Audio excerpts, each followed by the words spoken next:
Every life has a soundtrack. Join me as we invite guests to share their journey through music, one song at a time. 10 moments, 10 memories. I'm your host, Sean, and welcome to 10 Tracks. Are you ready?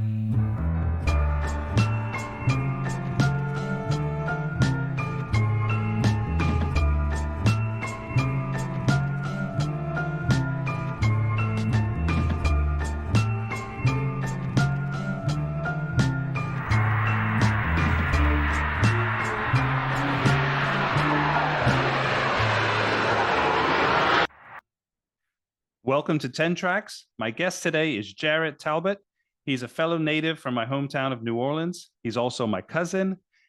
He spent a big part of his career in the film industry and is now also doing restoration and woodwork. Jared, welcome to 10 Tracks. Hey, thanks for having me. Excited. How's Louisiana right now? It's hot. It's very hot. We're starting to get some mornings that you're starting to feel the fall in the mornings a little bit if you get up early enough, but it's back to like 95 degrees in the afternoon, and it's brutal. But football season's starting soon, so that always signals the start of fall and holidays and nice weather down here. So I'm looking forward to that. Now, for clarity's sake, now you grew up on the North Shore. Yeah, so I grew up in Mandeville. So for people that don't know, it's a small town about 25 miles north of New Orleans. You cross that 24-mile bridge, over Lake Pontchartrain, the Causeway, and I believe it's still the longest bridge over water in the world. It's just a nice little suburban community. So I grew up here, and we wound up back here when my wife and I, when we decided we wanted to start a family. So, and the interesting thing is, I think I live in France, and so I had to go to see an optometrist recently, and so again, you have to book the appointment online, and it's like in the small village that I live in nearby here. And so when I went, the receptionist didn't speak any English, and again, to listeners, my French is still very bad. But when I got to see the optometrist, and I was sitting with her, and she's going through everything, she spoke some English, and then she said, "Where do I come from?" And I said, "No." And she goes, I lived in Mandeville for a year." And I'm like, "What?" So the most random. Again, if she would have said New Orleans or somewhere like a more broader, but she specifically, she lived in Mandeville and coming all the way from France, which is pretty interesting. But it is. I mean, it's one of the like commuter towns for people that work in New Orleans. So that's not surprising. And it started off. I mean, I don't know if it was like 100 or I don't know the timeline exactly, but it was essentially like a vacation spot for people that had their houses in New Orleans. They would, vacation on the other side of the water. In Mandeville, have their homes on the lakefront and stuff. Yeah. So, well, you're probably one of the first guests from my hometown that's been on the podcast so far. But I also, I didn't mention that you're a massive music fan. So growing up in New Orleans, you're surrounded by music regardless. Whether you like music or not, you're going to be, there's music everywhere. And throughout all the festivals, all the different types of seasons, there's music around you, from, of course, jazz and all the traditional or more popular that people know of New Orleans for, but also when it comes to some great bands came out of New Orleans with rock, with punk, with, alternative other areas that I don't even know, maybe country too. But there's a lot that probably, makes people from the South really, music is kind of in their bones. Yeah, definitely. I was never a big and still not a big jazz guy. And I know that's when people think of New Orleans music in general, they always think of jazz.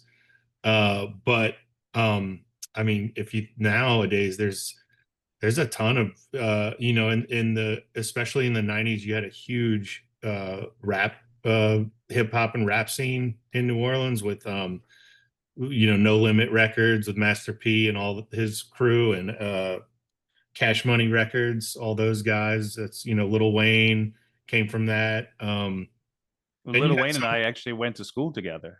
Oh, really? Yeah, I mean, I was a little bit older than him, and I don't I know was if we were gonna say. actually in like there at the same time, but he was probably like 3 or 4 grades when I was about to finish high school at McMain.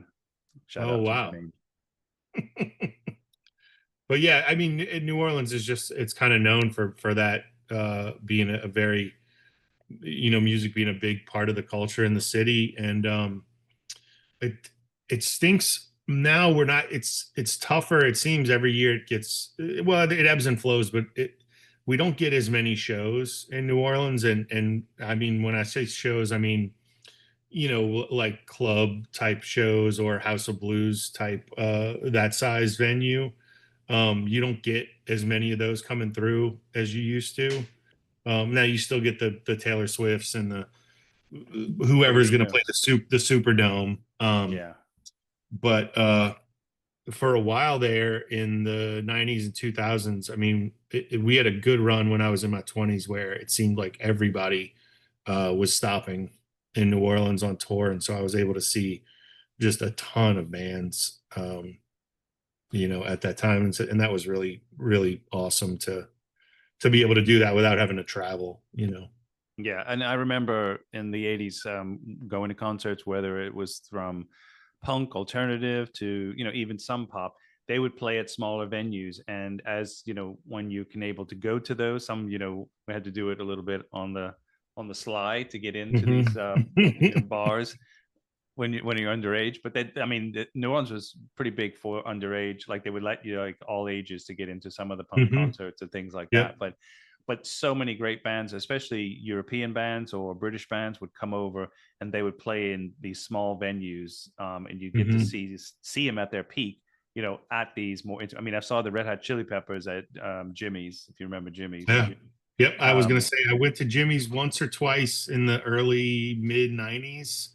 I think it was my first concert was at Jimmy's. Was I went and saw Rancid, mhm. uh, at Jimmy's. I must have been like, that was an all ages show. I think I was like 14, 13 or 14.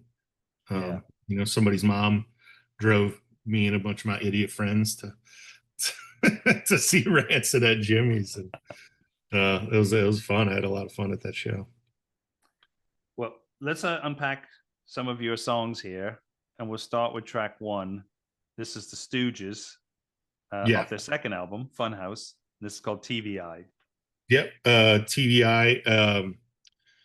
I chose this one because I wanted to, uh, with my 10 tracks, I kind of tried to put a little bit of flavor from different genres that I'm into on this. And I thought, what better way to do punk rock than to start where it started with Iggy and the Stooges. And I just, TVI, I mean, it just hits you when the track opens and it's just Iggy screaming before the like pounding guitar kicks in. I love it, and the riff is so catchy. And I didn't really get into the Stooges until like my 20s, because I mean, and I was into punk rock, like, I mentioned seeing Rancid at 13 or 14, when I was younger, but the Stooges is something I got into a little later. But man, just the power that these guys had. And I can't imagine what it was like to hear this in, what did this come out, 69? Uh or well, they started in 69, but Like 70, 1970. I guess, is when Funhouse came out. I mean, Yeah. I can't imagine somebody's mom walking into their kid's bedroom and hearing Iggy Pop screaming, and just what they would have thought. But yeah, just it's a great track. And it's, like I said, it's just one of those things that really got me. This song got me into the Stooges. It was the first Stooges song I really heard. Um, and I loved it. I thought it was awesome. I mean, Iggy Pop's voice is quite iconic, and really, just hearing him, you can't mistake it, and it's just his raw, but also there's a lot of sincerity in his voice. I mean, I think there's passion, so it's not just that. I mean, I've been trying to find. I don't think the soundtrack's on any of the streaming sites anymore, but Repo Man, you remember? Yeah, And I yeah. found it on YouTube where you can listen to it through that or something. But it's like even that was, I remember that was kind of considered a little bit like he sold out when he was doing stuff like that. But when Yeah. you hear it now, it's incredible. Oh yeah, even all his solo stuff. I mean, Passenger and Lust for Life and all that era Totally. stuff. It's great. It's catchy. It's still raw. It's just maybe not as loud and obnoxious as it was, as they were in 1970. He wasn't maybe rolling around in the broken glass, on stage at that point in his career anymore. So He still is like shirtless on stage. So I mean, he is. It's everything's sagging a little bit, but he's still proud of it. totally. Um, we get to your track two. This is Jethro Tull off their album Aqualung, which is such an amazing name, Aqualung. I think there's a band that a band's named after that and everything. But this is the song My God. Yeah. So Aqualung is an album. When I first really started listening to music as a younger kid, it was mostly through albums that my dad had, and he was into what now we would call classic rock, or even in the '80s, I guess you'd call classic rock. But when he bought it, I guess it was just rock. So, but I remember the two albums I really listened to a ton of were Led Zeppelin 1 and Jethro Tull Aqualung, and I just fell in love with that album. I love Ian Anderson's voice. The flute work is just phenomenal, and the guitar sounds and just the sounds that he got on Aqualung are just incredible. And it's just one of my all-time favorite records, and I love it. It's kind of split into almost into two separate albums, essentially. Like the first half of the album is Ian Anderson considers Aqualung. Ian Anderson, I'm assuming most people know, but is the principal songwriter, singer, flautist. He plays guitar, multi-instrumentalist. He's essentially Ian Anderson is Jethro Tull, essentially. He's had Right. plenty of other people in the band with him over the years, but yeah, and so My God kind of opens the second half of that album, whereas the first half of the album, Aqualung, is very centered around this character, Aqualung, who's a lech, and I mean, you can listen to the lyrics of the song Aqualung and Cross-Eyed Mary, and he's just kind of a creepy old guy hanging around children's schools and playgrounds, and then the second half of the album, which starts with My God, kind of goes into religion and Ian Anderson's views on it and how he views just organized religion in Britain at the time. And My God is one of my favorites because it starts very slow and melodic, and then the electric guitar kicks in heavy, and then he goes into this flute solo that is just it's like birds. It's what I mean. It's Yeah. crazy, and there's actually a version of them doing My God live, I think at the Isle of Wight in like 1970. So I guess before the album was released, and he's just he's doing his like Ian Anderson pose where he's got one leg kind of propped up on the other knee, and and it's wild. Just the breath control he has with the flute, and um, yeah, I think it's So a is great this? song. Would you consider this a concept album? I mean, personally, I kind of consider it a concept album, and critics have as well, but he doesn't. And he apparently doesn't like when people consider it a concept album, and it's much less a concept album than something like Thick as a Brick. I don't know if you've listened to that Jethro Tull album. That's I want to say it's broken into like three or maybe four tracks total. And basically it starts and it doesn't stop until it finishes. Everything kind of weaves, from one song or measure or whatever to another. So I mean, is it a concept album? No, but it's definitely, you can definitely he, hear the album broken into two parts and two distinct themes. Yeah. So, and if you listen to Jethro Tull at all, Ian Anderson, that's his whole thing, is very much whimsy and storytelling and, uh, you know. Yeah.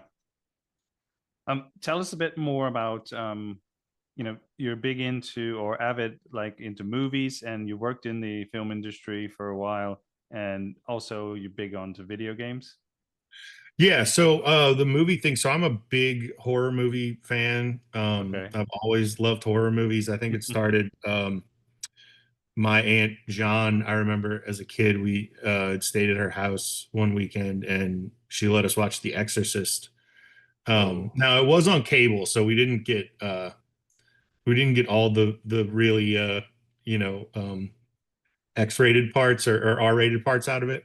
But as a Catholic boy growing up, around New Orleans, I mean, it scared the hell out of me. And that's still to this day one of my favorite movies. And I just love horror and sci-fi and all that stuff. And I kind of got into the industry after college. They offered a grip and electric training program in New Orleans, and I had graduated with a degree in communications. I was in college, I was a DJ at the radio station at our school for a couple of years as well. And so I wanted to get into radio and TV. And I was working in TV some, and I'd gotten a couple offers sort of in radio from some friends that, had gotten jobs, and the money was just not there. And this movie thing came along, and the film industry was thriving in New Orleans. And so I was able to do this training and got in. And so I did set lighting for about 7 years. And then I started working at a rental house as the warehouse foreman for Paramount Pictures in New Orleans for another 5 years, then another company until uh, the strikes. Really, we moved to Georgia for a few years, where I was doing warehouse and office rental stuff, and uh, ended up coming back here because I liked Georgia, but it wasn't the situation wasn't great work wise for me. So, but did then you the do strikes any? have just kind of killed everything film industry wise. Did you do anything like with The Walking Dead in Georgia? I did. So I didn't work on the show, but I did rentals for The Walking Dead. So I rented lighting equipment to their crews, Hmm. and I was able to get. I got a couple of cool pieces of swag from them. I got a season 9, like a oh, what's that company that everybody likes with the ice chests? Anyway, like one of the, like a cup, one of the like metal kind of cups with the printed Walking Dead season 9.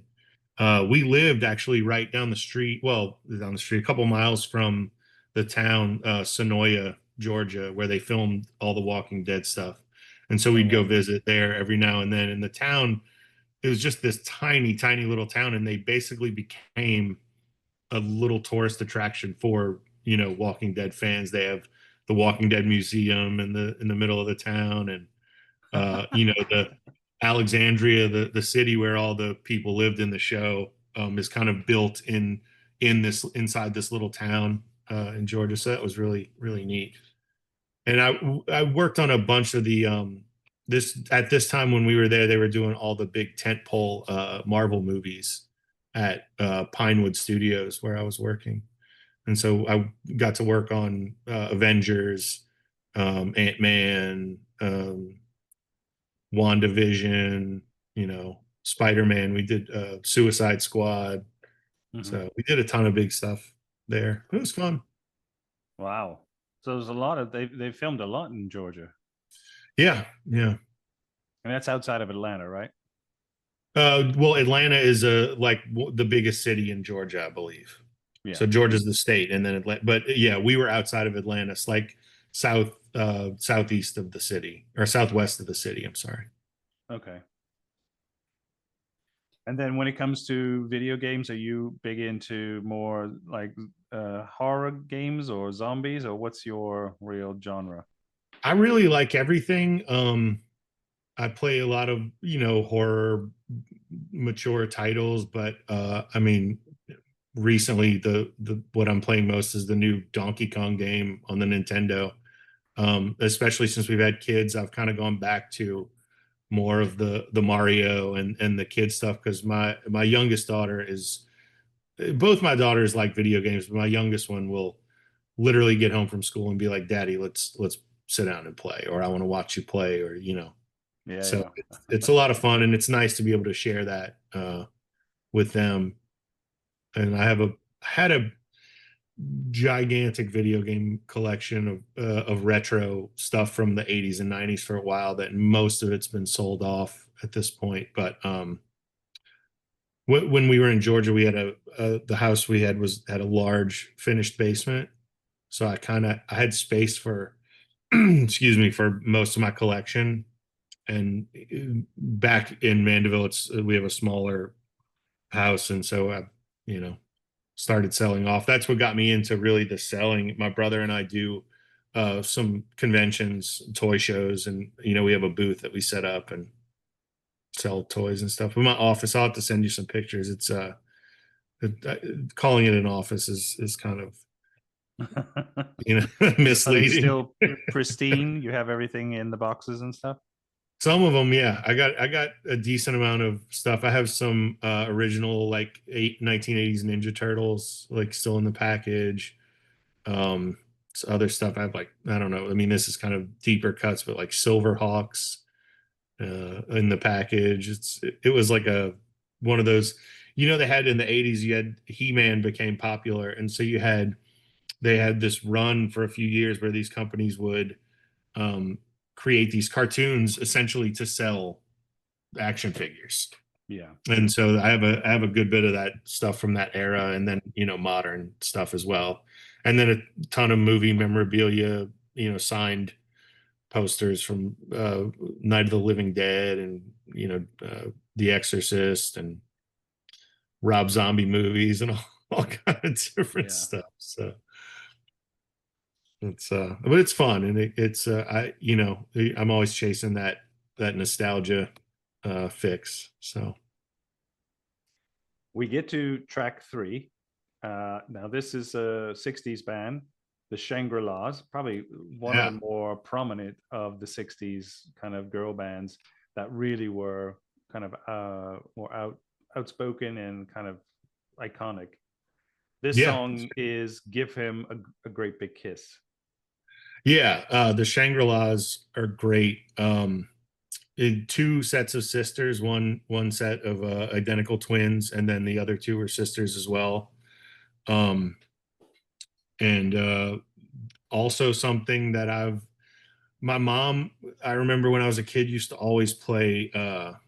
They used to always play Leader of the Pack. Yeah. The is she really going out with him?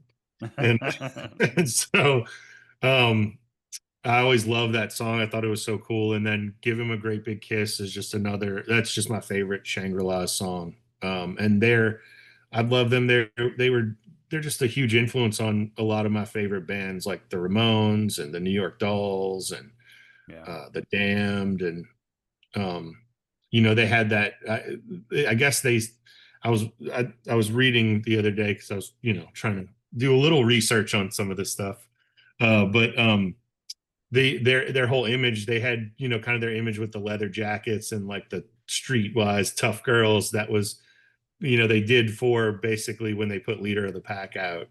But that kind of followed them, and that kind of became their sort of, they were like the bad girls uh Yeah. of that kind of genre of them, and like the Dixie Cups. And but I think it's such a well written song. It's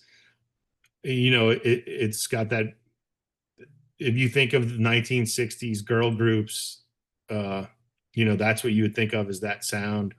And I love the spoken word parts in the song between the verses, you know, when she's like, yeah, well, I hear he's bad. And you know, she answers, she's Yeah. like, well, he's good, bad, not evil.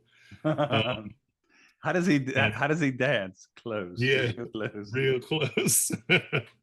I think Like, I heard, I mean, is I'd he heard leader, tall? Well, I have to look up. I think I heard the leader of the pack, of course I knew that, but I remember once I got into the New York Dolls, that's probably when I heard their cover of this song. And then I went back and heard the original Hmm. from them. And obviously, they do it justice, and it was a good obviously in honor of it.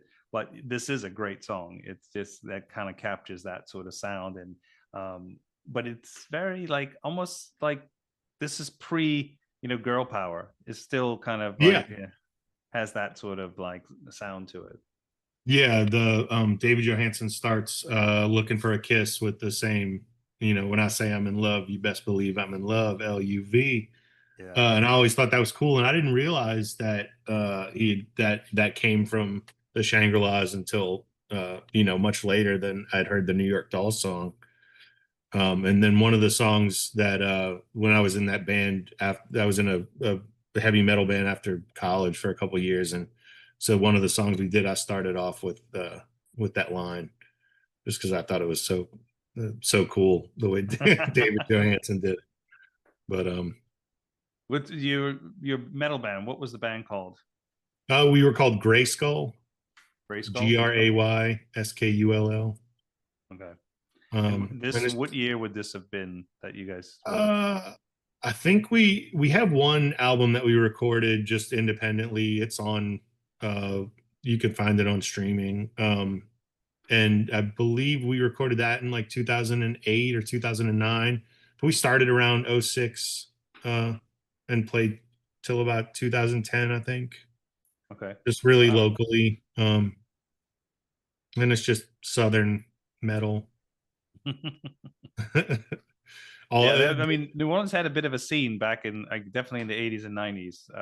Yeah, I When mean I was they young. still, you know, a lot of those guys are still touring, like Crowbar and I Hate God and Down. Um that band Acid Bath is now touring again. They were like real Yeah, big in New Orleans back in the day. I had a band in the '80s, and we played with Acid Bath before, like some early show. I don't know if it was at the VFW hall or something, but yeah, we played with them, and there was a couple of other ones, but I don't think they're all. I think Acid Bath, I've seen that they're playing again. Yeah, they just I think in the past 3 or 4 months started doing. They did a couple festivals and then I think started uh, touring again. So that's really cool. I was never like huge into um, Acid Bath, but what I've heard, I've enjoyed. Um, but I mean, Yeah, all those New Orleans bands used to play a ton in the city. So when my wife and I were living in New Orleans proper in our 20s, we, you know, my friends and I used to always go to all those shows because it's just what you did. If yeah. that, you know. Well, I know one gig we played with Graveyard Rodeo. If you remember them or heard of their name, but the guitarist from there was Pepper, who then went Okay. on to COC, Corrosion of Hmm. Conformity. And I guess he joined them after maybe their first two albums or something. I don't Yeah. remember when he joined, but it was kind of later. But I think then he took over. I think he was singing. Um, Yeah. yeah, I'm trying to think of the name of the album that the song's on, but that song Albatross, that Corrosion of Conformity song is awesome. I don't know if you've heard that one, but you should check it out. It's very southern, very, you know, yeah. it's a vibe for sure. Well, I mean, he was kind of in some of the same circles and friends, growing up. We would hang out and stuff. And like I said, I think he was first in Graveyard Rodeo, and then that kind of fizzled. And then maybe he got, uh, with the guys from COC, because they would come to New Orleans a lot. I don't remember where they Yeah. were originally from, but they would play in New Orleans a lot, so. Yeah, and he's in Down with like that Pantera, Phil Anselmo from Pantera and Jimmy from I Hate God, and you know, Yeah. it's kind of like the super group. like New Orleans supergroup. Yeah. We get to track 4. This is Squeeze with Up the Junction. Yeah, I love this song. You heard this song before. Of Uh, course. I'm assuming. I just think it's this is another one that I'd kind of gotten into, another band I've gotten into later in life. My aunt, and I guess yours too, Gigi, I ended up with a ton of her records, and that she had from the 80s and like late 70s and 80s. She'd worked at Sound Warehouse. Yep. And so she just had, I mean, collected a ton of stuff. And Squeeze is just one of those records. I've in my adult life have slowly been trying to go through all the records. I'll go through my collection and be like, oh, I haven't really ever listened to this one. And Squeeze is just one of those bands that I fell in love with, that British kind of, power pop sort of, or indie pop. I don't know exactly what you call it, but they're awesome. And Up the Junction is just it's so catchy. It's, I love the way it tells the story, of this kid meeting this girl, and you know having this idyllic life, and then things not going the way he thought they would. And No. um it's such a cool song that, there's no hook, there's no chorus. It's just this guy, the verse going on from start to finish of him telling this story. And for it to be as popular as it became and chart is kind of an anomaly, to not have that hook. Well, and I also read that the guy who wrote it in the band with Squeeze, he actually was in New Orleans. They were touring, and he was in the Yep. South and kind of put it together. And Yeah. there's a film called Up the Junction with Alec Guinness. I don't know if you remember Alec No, Guinness. I haven't. I know who Alec Guinness is. I mean, being a Star Wars nerd, of Yeah. course. Um, but the name comes from an area which is in the song they talk about called Clapham Junction. It's an area of London. Yeah, yeah, So that's when he says, but then, so Clapham Junction was this area, and they say Up the Junction, but then it's in the village, or the neighborhood is called Battersea. okay, That's the area of London that would be like Mandeville or Metairie or something. And this is a bit of Cockney rhyme or English slang for basically when she, like when you say something's like, okay, she's pregnant, which is again how they went and had the test, and it was like, she's pregnant, I'm keeping it in the song. And then at the end, he kind of says, all the stuff that's happening now, I'm up the junction, which means I'm kind of, I guess you would, if you said it in, uh, you know, spell it out, it would mean you're effed, or yeah. you're buggered, you're screwed, or like Yeah, this is you're up deep trouble. Yeah, the creek without a paddle, sort up of. the creek is probably Yeah, more an American version of that. Yeah, so yeah. that's exactly kind of the background of how the name of it and how it plays with uh Clapham Junction in that area of town, but how it fits with the situation and that they're in from the song. Yeah, and I love they don't say the title, the line till that's, I think that's the last words of the song. But I love the line where he says, I'd beg for some forgiveness, but begging's not my business. I Yeah. was just like, oh, that's such a cool. um and I was reading too, I didn't know this, but the video, apparently they shot that in John Lennon's old house, one of John Lennon's old houses, or flats, I guess, uh in the video for that song. Oh, really? Okay. Oh. But Yeah, yeah, that great was song, good album, you know. Cool for Cats. That was Cool for 1979. cats. So, Jared, tell me about now life right now with you is your wife and your 2 girls.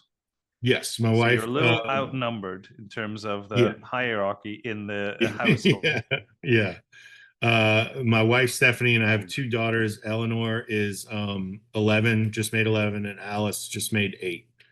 So they are a lot of fun. They're all very different, from each other, and so there's a lot of female personalities to navigate in under this roof. Is there a lot of Swifty music that you gotta contend with as well? Well, I would say Stephanie, my wife, is probably the biggest Swifty. Okay. But the 11-year-old was big into it for a while, and I think she got a little oversaturated with the Swift, and so she's now, whenever it comes on, she's like, I don't want to listen to this. It's like, okay, so she kind of turned non-Swifty at this point, but yeah, there was a lot of Swifty for a while, and then when she did that live concert that they had, she recorded a concert from the Eras tour, and they sold it online, and so we had a party one night in the backyard and set up the big projector screen and had a bunch of Eleanor's girlfriends come over and sing, they were watching it and singing along, and it was just the girl power that was exhibited that night was just heartwarming. Wow. You might have had the But whole I like neighborhood Taylor into Swift. that. I think she writes some good songs. Well, she definitely, and I know I'm reading about her recently, taking back all her music, all her old music, and Mhm. especially kind of from a bad, record company that she was with before, and was able to redo it and kind of Mhm. now can completely own the rights. I think that's really, it's changing the game. And I think Yeah, that's, more power to her. So yeah, absolutely. for sure. And I mean, that's in and of itself, that's girl power right there. She's, you know, Yeah. but yeah, I think she writes good music. I never really, I heard a lot of pop growing up as a youth and never got into it. I guess I always felt like, oh, it wasn't, if it wasn't Metallica or, and then punk rock, it was like, I didn't appreciate it, but in my older years, I'm appreciating a lot of that pop music so much more than I did. Um, I have a playlist that I made that's called Girl Power, and it's just mostly all 80s, 90s girl groups and female pop singers, and just I mean some songs that are just classic songs that I now love. It's a lot to get into, especially stuff that as you and I get older, and then new artists. So I think it's kind of like taking in some of those genres and kind of reviewing them or uh, seeing how relate to them as Yeah. from what. Okay, we get to track 5 now. This one I mentioned to you offline is a band called Sleep, which I wasn't familiar with these guys. The song's called Dope Smoker, which is to the point, Yeah, but yeah, it's an hour and like 5 minutes long, this one track. yeah. So Sleep, just I'll give you a little background on them. So Sleep is a three-piece band from California. They started in the early 90s. I want to say the first record was maybe 91. Um, and they kind of like one of the pioneers of what you would call like stoner or doom metal. Yeah. Very What's doom metal? What does that mean? it's just like it's considered it's slow, um heavy, and very much influenced by Black Sabbath and Tony Iommi. I mean, Okay. it's a lot of Sabbath worship, which is not a bad thing. No. If you like those first, 7 or whatever Black Sabbath albums, which I think are great. Hmm. Um, but and honestly, I think Holy Mountain is Sleep's second album, which is probably their most popular and probably and considered by most and by me as well their best album. And that's heavily influenced by Black Sabbath, and you can really hear it in that album. So that came out in 92, and they gained a good bit of popularity with that album. And so they were able to sign a deal with London Records to put out another album. So what they did, they signed this deal, and then they went into the studio, and I'm assuming smoked a lot of marijuana. And well, I'm not assuming, they admitted as much. And what they presented to the record company when they were done was Dope Smoker. It was 163 and some odd change minute track that the record company was none too happy that's what they received back from the band. So they essentially refused to put it out because they couldn't market it. Yeah. And this was, I think, in 95, and it kind of sat for a while. It was released at one point, broken up into tracks as called Jerusalem was the original release. And then it didn't receive like a proper release the way that the band envisioned it originally until 2003. Yeah. Which is when I heard it. I was working at the radio station in college, and I was, at this point, I was the student music director. So all the new stuff, all the new CDs that would come in, especially if it wasn't something that was going to our daytime programming, would go through me.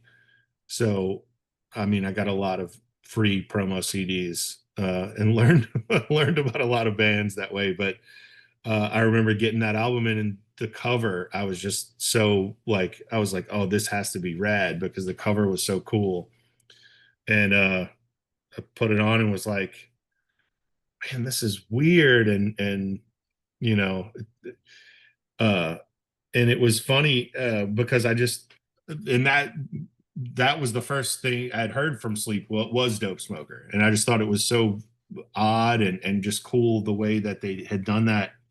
And I remember we would go out and to the bars, and we'd come home, we'd have like little get-togethers after the bar, so people would come over to our apartment, and I would put it on, and people would complain, like my friends, and people would be like, oh, what is this? Is terrible. And then like 20 minutes, 15, 20 minutes into it, you'd look around the room and you start seeing people kind of like bobbing their heads and getting into it. Cause I mean, it's kind of a slog to get into. But if you like that sort of music and you sit down and listen to the whole thing, I mean, it builds, and it progresses just into this wild, just crazy guitar work from Matt Pike, who's the guitarist of Sleep. He's the singer, guitarist for the band High on Fire now.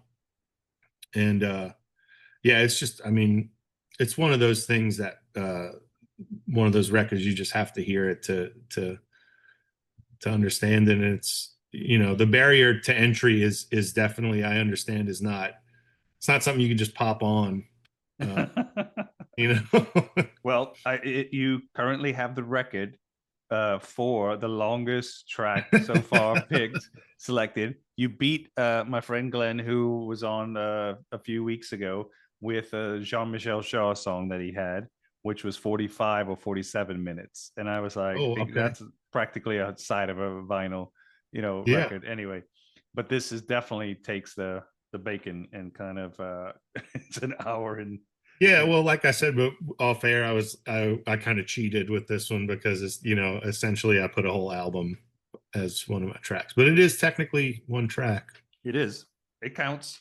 It's all fair. And now you got the record, so we'll keep it. We get to track number 6. Now this is pretty cool. It's a little bit of a change up from some of it's heavy, but it's in a different kind of genre of heavy. Again, I would say I got into them super late.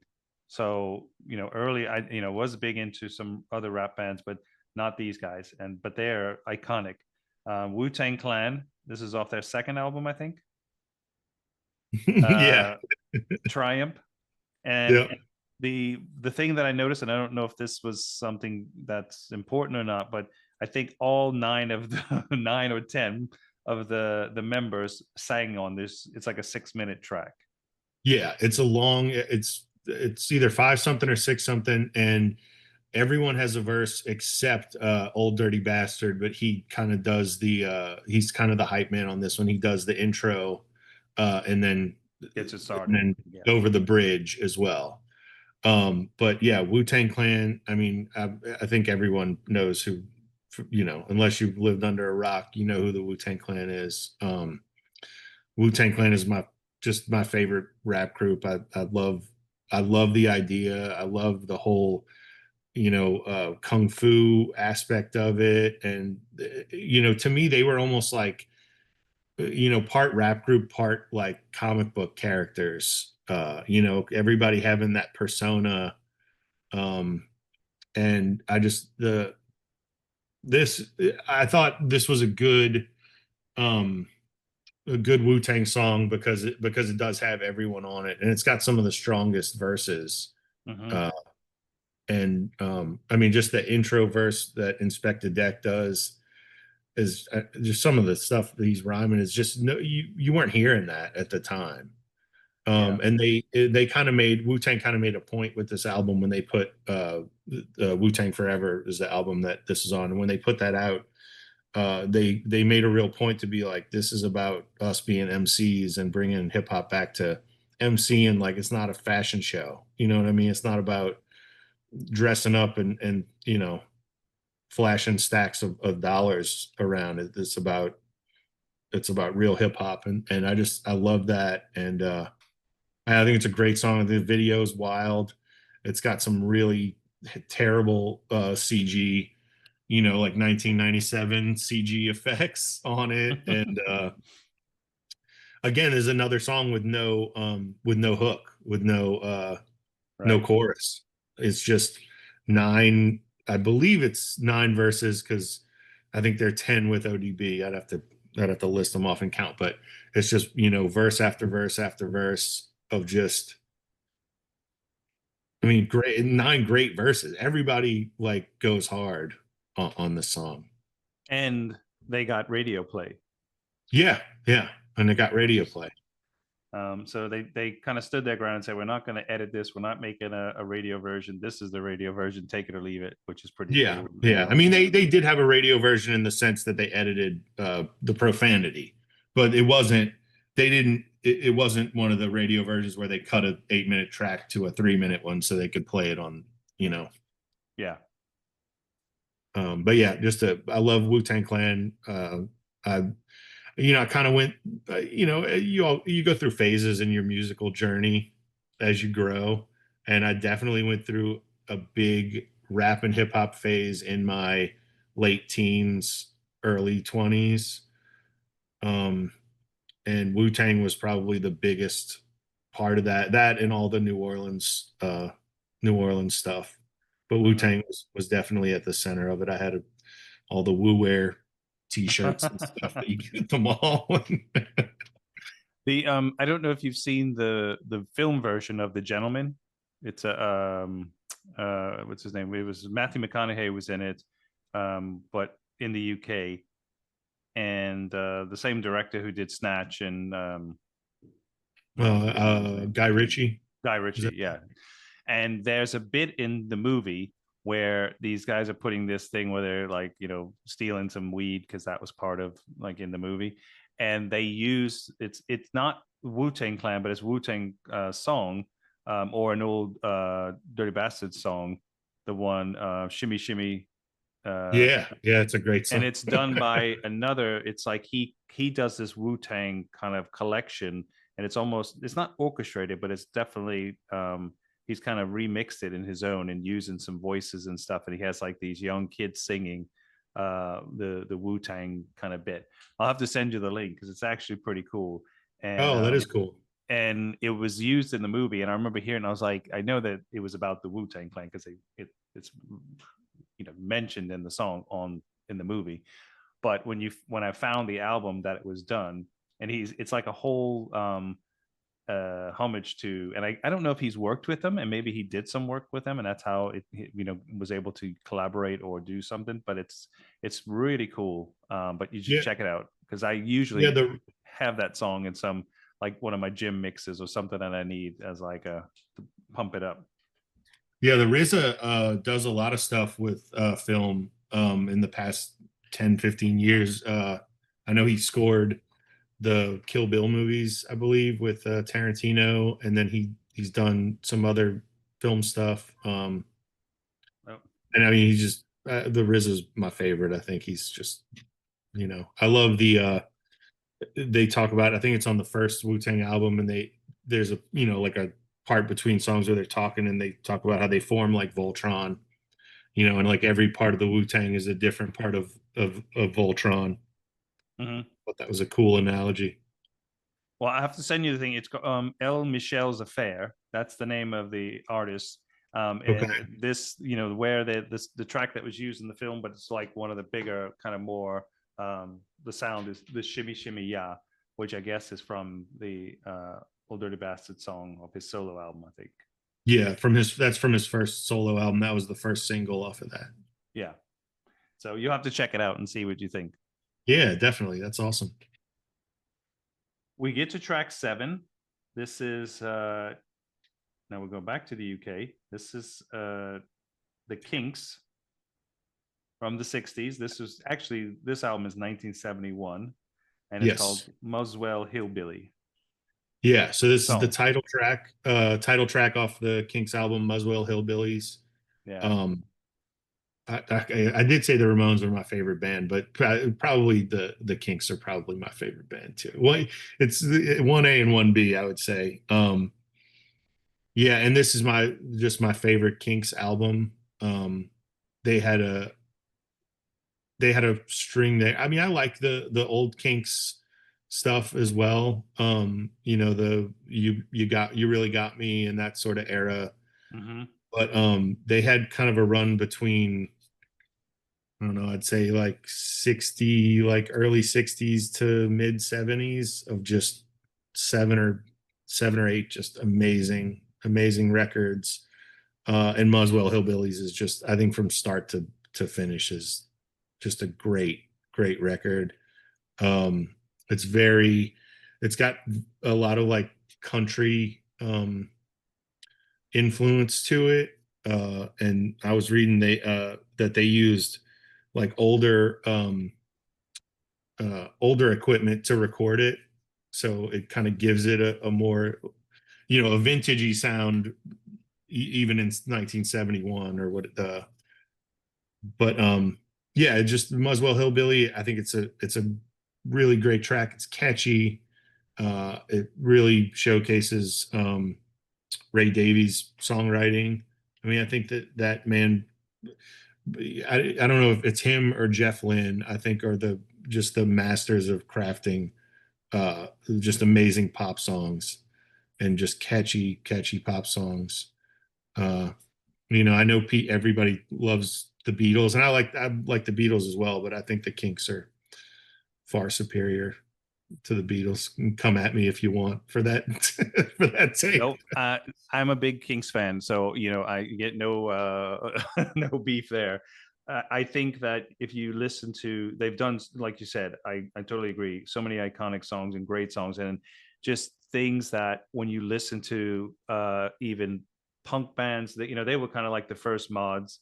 You had the Yeah. Who and the Kinks, but you listen to the Jam, they were massively influenced in even, I would say, the Buzzcocks to make those Hmm. types of early punk songs, but romantic, or like just making it a story but using the same style as what the Kinks would do, um Yeah. and have that same kind of craft, and that just shows. So there's a lot of, you can hear the influences, so many of, like, from punk to the, even when you had this kind of revival of British music in the 90s, when I was living over there in London, there was so much like this Britpop. You can Hmm. hear the influence from Blur, oh, even Yep. Oasis. You hear Yep. the Kinks in there, probably, the heavier stuff from the Kinks with Oasis, but it's still that sort of riffs and sound and the classic types of which I think still it has a nod like the Ramones. Yeah. Even they had that same kind of sound. So it's a great. And Muswell Hill is I guess is a town outside of, it's like north, somewhere in the north of London. So I Yeah, think that that's how it's they took it. yeah, that's the town where Ray Davies and Dave Davies grew up. Um, and the song is essentially about them, I guess the local municipalities is moving them out of Muswell Hill uh, to the suburbs, and this is kind of Ray Davies, or poking fun at that and saying they're never gonna, I'll always be a Muswell hillbilly no matter where they move us to and make us, you know, I won't conform no matter where you yeah, go. yeah, Um, so this next track, track 8, this is another more of an 80s, late 70s, 80s band. This is XTC.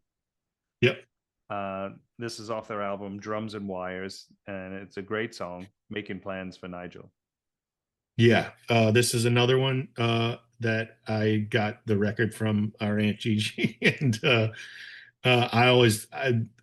I had it, and I've always loved the cover of this album because it looks so of the time. Uh, the face with it's like the face made out of the letters of the band name, and I remember I never listened to it until my wife and I were living in New Orleans. I came home one night after going out, I think after work, and was putting some records on and was like, oh, I'm going to put this on, and Making Plans for Nigel. It came on and I fell in love with this song. I thought it was just so catchy and so well written. I mean, it's another band definitely was influenced by the Kinks, Mm-hmm. for sure. And I just love the themes in the song about how, you know, Nigel, Nigel just wants to be Nigel, and his parents have this quaint little plan for him, and they're gonna, you know, um, but yeah, I think it's a really cool song from another Andy Partridge and Colin Colin Mold. Molding Yeah. are just, I mean, not every, that's the thing with XTC, not every song on every album is a banger, but man, when they get it right, those, like on Making Plans for Nigel, or the Mayor of Simpleton, or Yeah. Oh Generals God. and Majors, or I mean, when they get it right, those songs are just so well written, so good. uh I and think it, they're definitely underrated. I oh know yeah, that they had a big following. They got pretty popular in the States for a while, but I think they were kind of one of these now forgotten, where people in circles still remember. So, but you don't hear a lot about them as influences, as a band that was, which they are. It's the same as like Terry Hall from the Specials, Fun Boy yeah. 3, and the Color Field. He was a huge influence on a lot of like 90s bands and current. And I think XTC is still like that, but they don't really get notarized for their influence, which is a shame. Yeah, and well, Andy Partridge is, I believe he's agoraphobic, is what he suffers from, and so he stopped touring and really going in public after a while, and so I'm sure that hasn't helped the legacy, which, and it stinks because I mean, God, I would love to, I'd love to be able to go catch an ecstasy show on one of these nostalgia tours uh that all these old bands seem to be doing these days. Yeah. Like I was able to go see New Order a couple years ago, which was just, and they were great. So yeah, so it's tough, but yeah, XTC definitely underrated, but highly influential, as you said. And I love this. This is probably one of my top 5 favorite songs of all time. Wow. And So, did you know they had a side group? Were no, you aware of that? So after, I mean, they've made like some incredible albums, like you said, Mayor of Simpleton and Skylarking was a great album they had right yeah. before that. But then around that same time, they came up with this side group called the Dukes of Stratosphere. Oh, I have. Yeah, I haven't listened to much. I have heard of that. Yeah, yeah, Yeah. But it's more or less the same band. I think it's just yeah, yeah. cool. I think that's where they're nod to the Beatles or something, where they've really tried to, you know, play around. It was more their kind of alter ego or something. One other thing I read the other day that I thought was cool about making plans for Nigel, it was like the first, I want to say 20,000 or so copies of the single they put out. It came with like a fold out cover that was a game of snakes and ladders or shoots and ladders on the inside of, of the plan that they had made for Nigel to go, for his career in British Steel. Hmm. Um, and I thought that was kind of a neat. And I was like, man, I'm gonna have to look that up because I'd be willing to bet that's pretty spendy to find one of those, a copy of one of those nowadays. Yeah, I had a few, like three or four of their vinyls when I was younger, and like all of my vinyl, I had like 400 records, and it was all destroyed in Katrina. So it was Oh, at my grandmother's, and lots of 7-inch or 12-inch singles, in rare or UK pressings or other, yeah. German pressings, and it all just kind of went in the wash. So Yeah, we got lucky being on the North Shore during Katrina because we had plenty of damage, but it was all wind and luckily we didn't lose anything in the condo that Stephanie and I were in at the time. So yeah. sorry to hear that, Sean. That hurts. It does, but and I'm trying to like I'm finding all of some of the bands that used to have vinyl on Spotify and trying to remember some of the names and stuff, just to kind of stuff that you don't really you see or like that are there in front of you. Um, we get to track 9. This is, and I didn't know this band, so this is a new one, but I actually really like the song. But do I understand correctly that they're a Louisiana band? Yeah, the I don't know that they were all from Louisiana, but the main singer songwriter guy, I forget his Jeffrey Jeff Nye, Mangum, is from Ruston, Louisiana, which is kind of northern, uh, more northwest Louisiana. like close to Shreveport. Uh, I don't know if it's that far. It's one of the, I want to say, or maybe it's northeast. I can't remember. It's either northeastern or northwestern university is in Ruston. Okay. Um, I can't remember which one it is, or maybe I'm totally, but it's I say northern Louisiana. That's basically anywhere north of us, Yeah, not claiming it. Yeah, it's not. They're not Cajun, so No. um, So this is Neutral Milk Hotel. yeah. That's such a So great name. yeah, it is. And this is a band I really only recently got into the past couple of years. A buddy of mine we had like a shared work playlist that we were all kind of adding stuff to, and my buddy Mitch had put this on there, this track, and I thought it was awesome. And the whole album is really good. And they've gotten back together, and he's been doing some more stuff recently. But this was their second record and second and final record, essentially, of that incarnation of the band at the time. This But was I mean, 98. This came out. yes, yeah, 98. Okay. But In yeah, the just aeroplane over the sea. yeah, title track from the record. It's just really different kind of indie rock stuff. I mean, it's a lot of horns and uh, odd, noisy instrumentation, but also very melodic and beautiful, guitar work and his vocals are not. He's not like a traditionally talented singer, I guess you put it, but they're very powerful and very sincere. That's one thing. Yeah. Like every song on the record, you can hear the sincerity in his voice, and yeah, I fell in love with this band when I heard it and had to buy it and listen to the entire record and dig into some of their older their first stuff off the first album as well. So But I found, I was digging for some notes just around this album or the song and stuff. It says the whole album is kind of about death, but this particular, the title track, is actually the most uplifting on the album.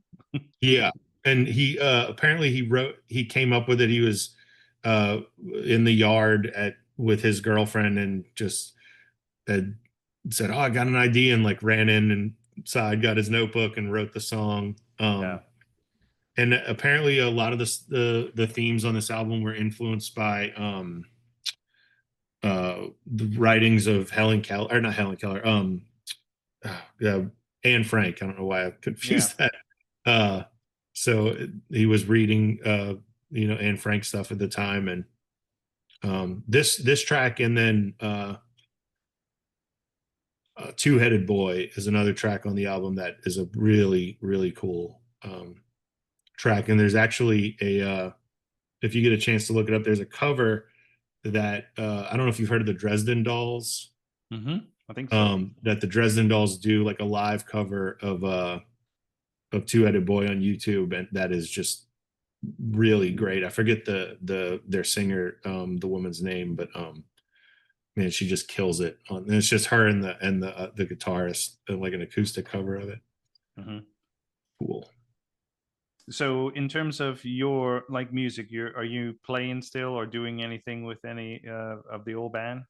No, I mean we keep in touch sort of every now and then. I'll see one of the guys around town, or I'll get a message from one of the guys online. It was pretty contentious when we stopped playing together.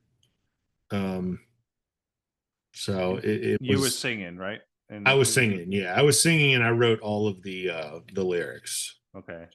And so everything, it was very, all of my stuff is very themed around the things that I like, which was horror movies and comic books and video games. And I took a very like Quentin Tarantino approach to writing lyrics of um, borrowing from all the artists that I idolized. Yeah.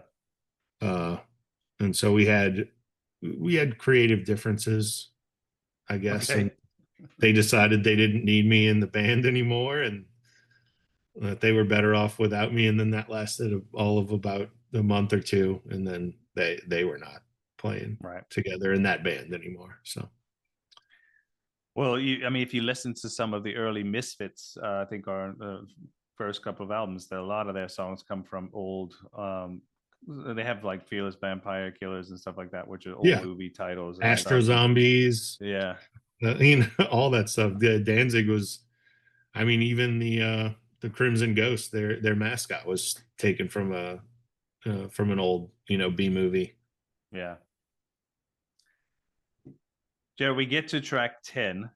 Now this is again, we're gonna end on a high note, sort of, but it's also got some, I guess, connections to fans because of the singer's, like he's passed. Yeah.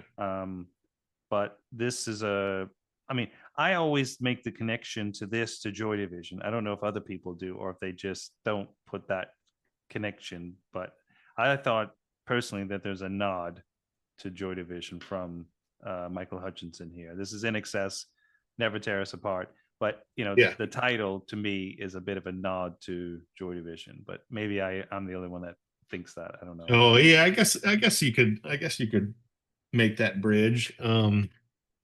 I just love this song. Again, this is something, I mean, I heard a ton of INXS growing up because they were in the late 80s, they were kind of just all over the place, on MTV. And I remember, like, I always looked at Kick, that album, and the singles off that album always remind me of that kind of transition period between like 80s new wave, excuse me, and 90s, what the 90s kind of rock and pop became. Yeah. Excuse me. And that I don't know. I'm a sucker for a good ballad, and this song I feel like is just the perfect There's nothing wrong with it. Everything works. Um, the lyrics, the music, the saxophone. Um, it's so beautiful, and I just like I said, to me, it's the perfect, perfect love song. Yeah, it's got a great just the lyrics and how the song fits. I think I really like the melody, and it's definitely, something that stays. And I feel like in time it still stands strong. Where some songs you can hear from the 80s, they sound a bit dated and stuff, whereas I Yeah. feel like this is kind of holds its own. Oh um yeah, it holds up. Definitely. Definitely. I have a bit of a Michael Hutchison story, so I don't know what year it was. It might have been, um I don't remember when he died, but it was before that, of course. But I was in London, and I lived in this area of London, which is kind of like West London, fairly central.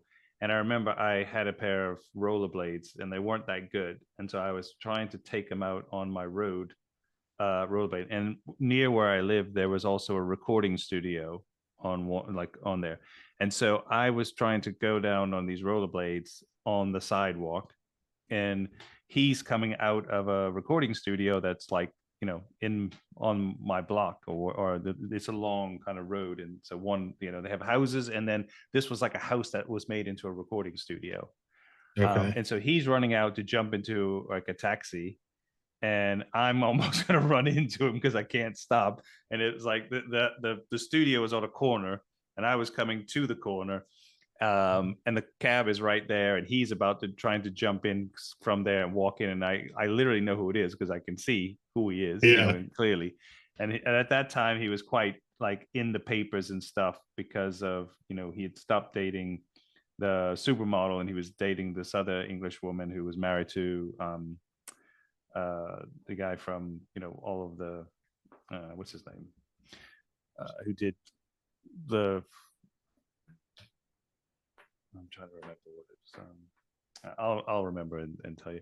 But anyway, so I'm literally walking into him almost, and luckily I was able to stop these things because I just got him, and I never really like practiced or anything. So I'm literally, and it's, I mean, the fact that I'm going to bump into a person's bad enough, but if I would have bumped into a car or a Yeah. motorcycle or something, would have been more tragic. But I literally, luckily he didn't get knocked in by me. But anyway, that's the only story I had of my near death experience with him or something, or close to it. Um, You can hear that we're about to get some weather up here. Starting to thunder. Yeah, Jared, but I don't know what else to say about that song other than, like I said, it's just so well done.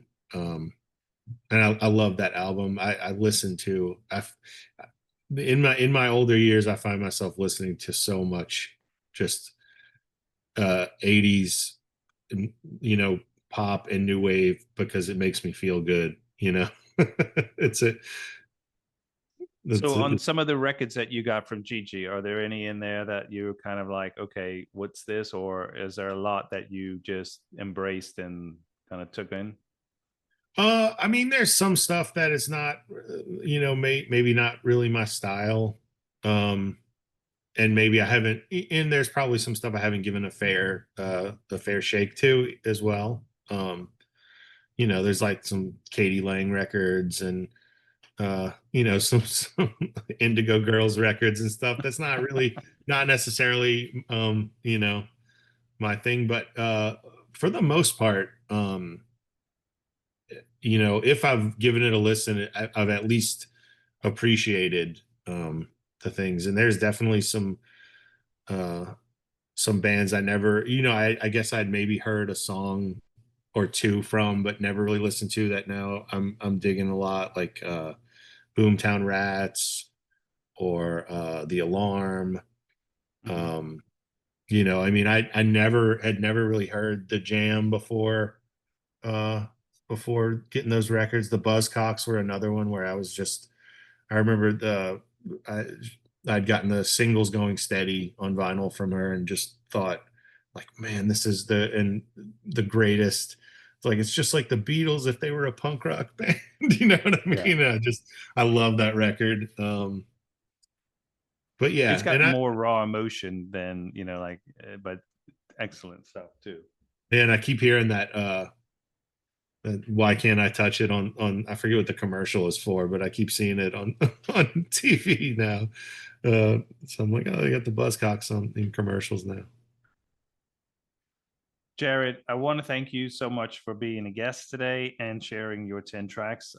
There's a lot of songs here, especially like the Neutral Milk Hotel, that I need to go and check out a little bit more, get into there. And I think I'm going to play the entire Dope Smoker song from start You to should. finish. You definitely should. It's going to be on my to-do list. At some point, I'm going to have to get, I'm going to give it, I'm going to dedicate an hour and a bit to play it in its entirety. Yeah, I'm not saying that you should, smoke dope while you're listening to it. But, if you want It to, might and help. draw yourself a nice hot bath, light some candles and drop out of life with bong in hand, as he says in the song. There's a whole ritual that you have to do to make the song really, to get the full effect. Follow the smoke toward the rift-filled land. Excellent. Well, I wish you the best, and to your family and everybody in New Orleans, and my aunt, to say hi to her from me. I will. And just want to say, I leave everybody with to wish you to be kind, be humble, and be love. But thank you again for being my guest. Oh, thank you. It was awesome. I appreciate it.